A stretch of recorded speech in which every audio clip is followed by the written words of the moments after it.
Hello everyone and welcome to this, the final instalment in the Summer of Taste recipe series. My name is Marcus Leach and this week, for one last time, I'm bringing you a recipe not only inspired by our travels but also a family influence as well. And today's recipe is a rice pudding with an apple and sultana compote, crushed nuts and honey on top. And the influence from the family side is my mum, as a little boy, always used to make me rice pudding, and my gran used to do baked apples. So it's a homage to them and also to the ingredients that we've found here in Georgia. So for one last time, let's take a quick look at our equipment, have a look at our ingredients, and then it'll be time to get cooking. It will come as no surprise that we're using the Kadak Curry Chef 2, and then also we're going to be using the paella pan for this one. So that's our equipment. Let's take a look at our ingredients and then let's get cooking.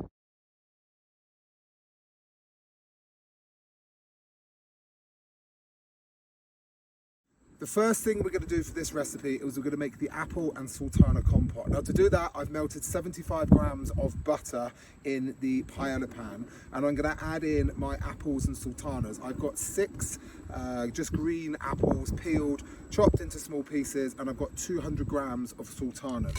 So I'm going to add those in.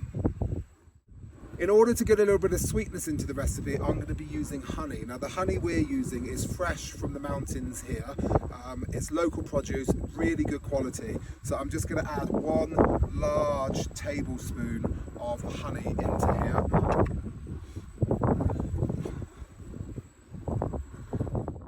Now I'm just going to mix everything together just to make sure everything is all coated, got a bit of that butter on it, and then I'm going to reduce the heat right down and cook this over a low heat, low simmer, because I want those apples to soften gradually and then start to sort of break down. So I'm going to leave that for now, put the lid on and come back to it in a few minutes.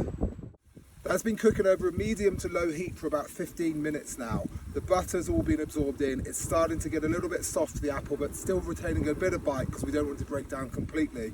So just to finish the compote off, I'm going to add the juice of half a lemon.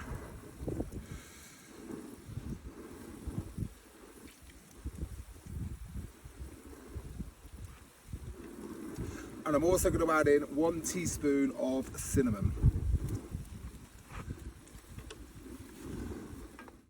Our compote is made, so we've set that aside, and now we're going to focus on the rice pudding, which is actually really quite simple. I've got 300 grams of pudding rice, I've got 100 grams of caster sugar, and I'm just going to add this in now. Along with that, I'm going to add in a litre of unsweetened almond milk. Now you can use dairy milk, personal preference, it really doesn't matter either way. So we're just going to add that.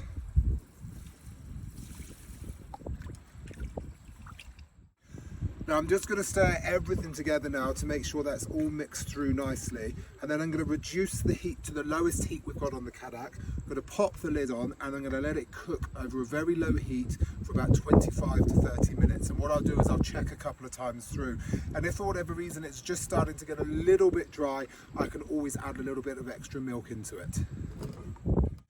The rice pudding's been cooking for about 25 to 30 minutes now, during which time I just stirred it a couple of times to make sure that everything was cooking nicely. It's now started to absorb all of that milk in. It's started to become nice and creamy. So the last thing for us to do is to add the compote, some crushed nuts on top, a little bit of honey, and then it's time to go and enjoy this delicious pudding.